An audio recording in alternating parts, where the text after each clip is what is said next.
Family drama. Tong Liya'S relatives confront Jerry Yan over his obsession to protect her.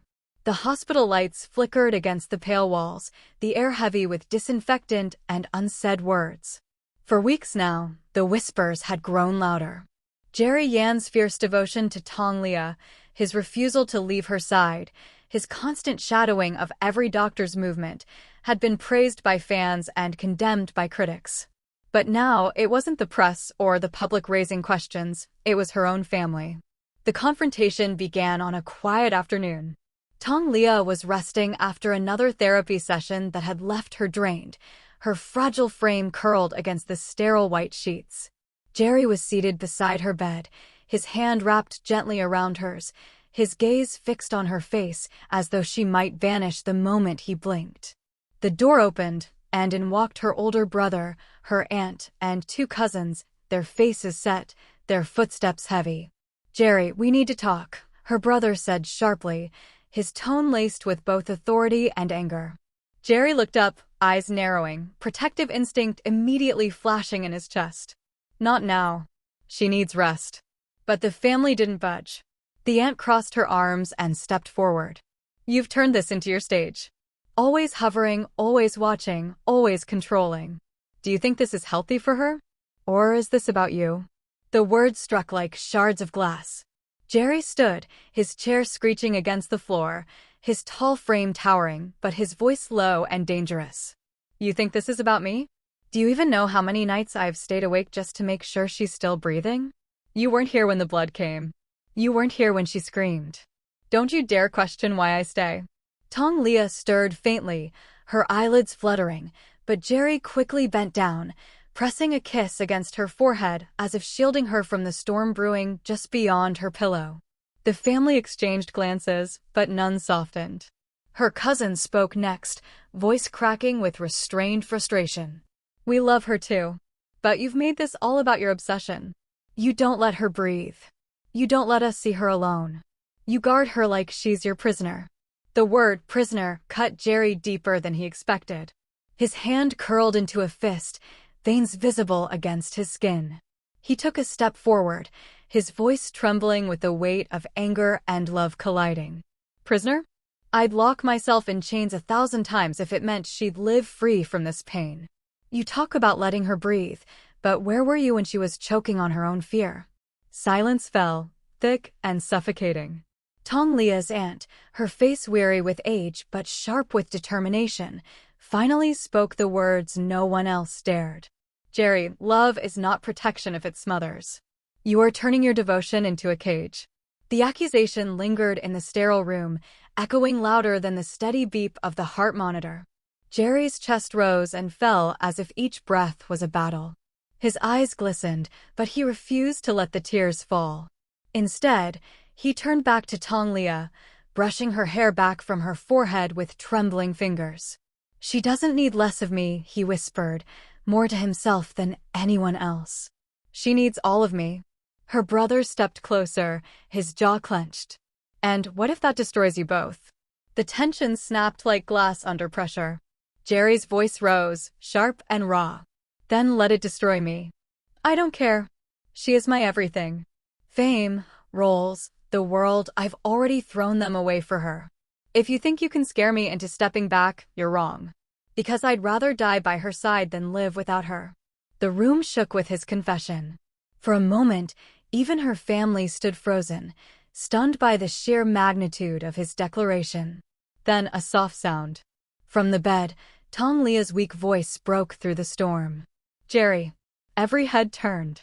Her eyes were open now, glassy but aware, her lips trembling as she tried to speak.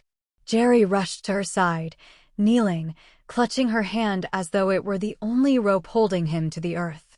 "You're awake," he whispered, his voice cracking. She looked at him, then at her family, the tension visible in her fragile expression. "Please, don't fight. Not for me." Her words were thin, fragile, but they carried more weight than any of the accusations thrown moments ago.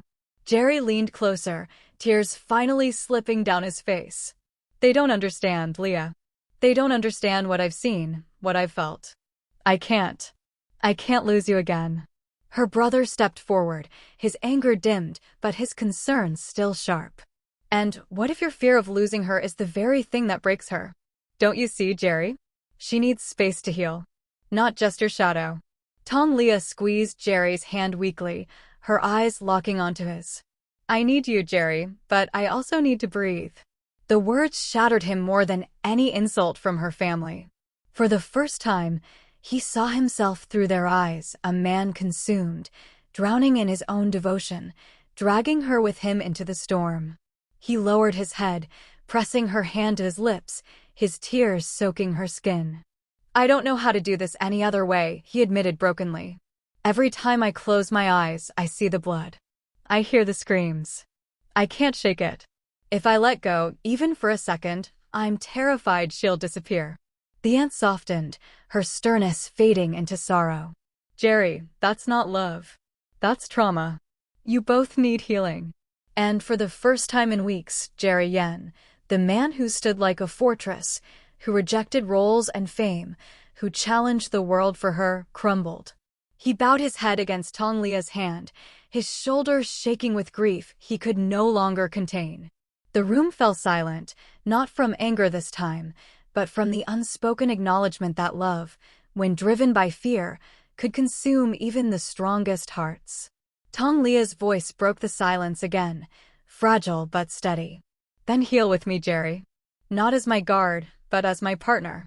And in that moment, surrounded by family, Jerry Yan finally understood.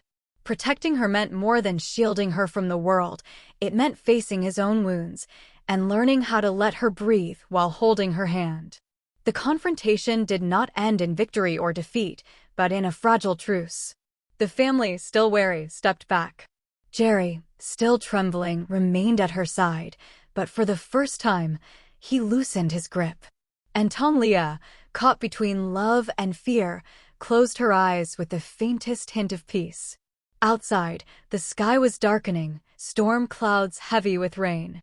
But inside that room, for the first time in a long time, the possibility of healing flickered, fragile, uncertain, but real. The air in the hospital room was still heavy after the words had been exchanged. Though Tong Liya'S fragile plea for peace had briefly softened the storm, the clash between Jerry Yan and her family was far from over. Her brother paced near the window, his fists clenching and unclenching.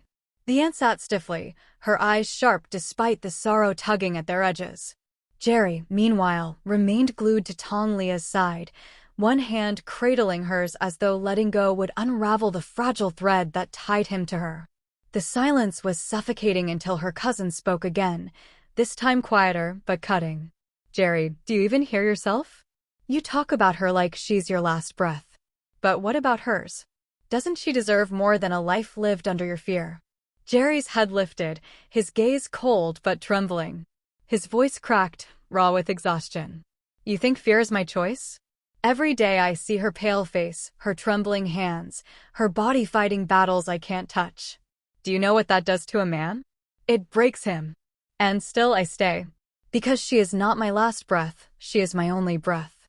The family bristled, but Tong Liya'S stirred again, her faint whisper threading into the tension. Enough. Her eyes moved between Jerry and her relatives, each glance carrying weight far greater than her weakened body should hold. You're fighting to protect me, but all you're doing is tearing me apart. The words landed like a blade, slicing through the room. Jerry flinched, his hand tightening instinctively around hers, while her brother's eyes burned with restrained tears.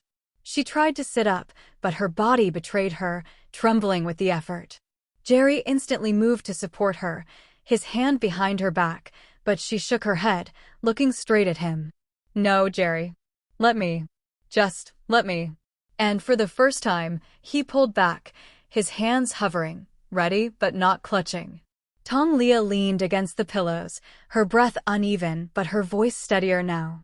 Jerry, I know what you've given up for me. I know you see the blood, the screams, the fear, because I see them too.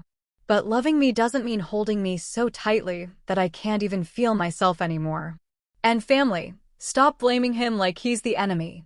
He loves me, maybe too much, but love isn't the crime here.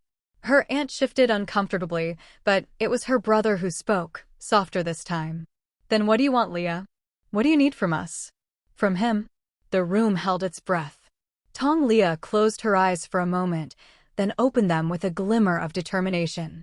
I need space to heal. And I need all of you, not against each other, but with me. Jerry isn't my jailer. But Jerry, you need to stop being my shadow. I need a partner, not a guard. Jerry's face broke, the words shattering every defense he had clung to. His lips parted, but no sound came, only the rush of tears he had held back for too long.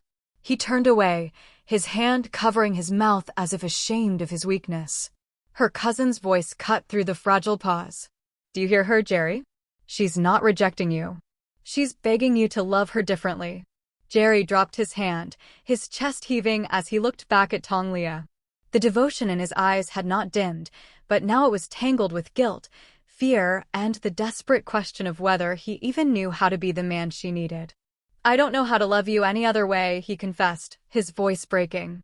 Every time I close my eyes, I'm back in that moment, the blood, the screams. I failed once. I can't fail again. If stepping back means I risk losing you, then how do I survive that? Tong Liya'S tears slipped down her cheeks, her hand lifting weakly toward him. He caught it immediately, pressing it to his face, his tears wetting her skin. You won't lose me, she whispered. Not if you trust me enough to stand on my own feet. Jerry, you're not failing me. But if you don't let me live, you'll lose me anyway, piece by piece. Her words struck him harder than any confrontation with her family. His knees buckled, and in a moment so uncharacteristic of the man the world saw as a fortress, Jerry Yen sank to the floor beside her bed. He buried his face against her side, clutching her hand as though it were his lifeline. The family watched in silence, their anger subdued by the raw vulnerability unfolding before them. Her aunt, voice gentler now, finally spoke. Jerry, love her by letting her live. Protect her not by building walls, but by giving her wings. For the first time, Jerry didn't argue. He didn't raise his voice. He simply nodded against Tong Liya'S hand, broken but listening. The tension in the room shifted, no longer a storm but a fragile, hesitant truce. Tong Liya'S leaned back against her pillows, exhausted but relieved, her eyes fluttering shut. Jerry remained on his knees, his forehead resting against her arm, his entire body trembling as though he had finally allowed himself to feel the weight of his fear. Her brother stepped closer, his voice low but firm. We'll give you both space. But Jerry, hear me, if you love her, then fight with her, not for her. Do you understand? Jerry lifted his head slowly, his eyes red but clearer than before. He nodded once, his voice barely a whisper. I understand. And with that, the family slowly filed out, leaving the room quieter, though far from peaceful.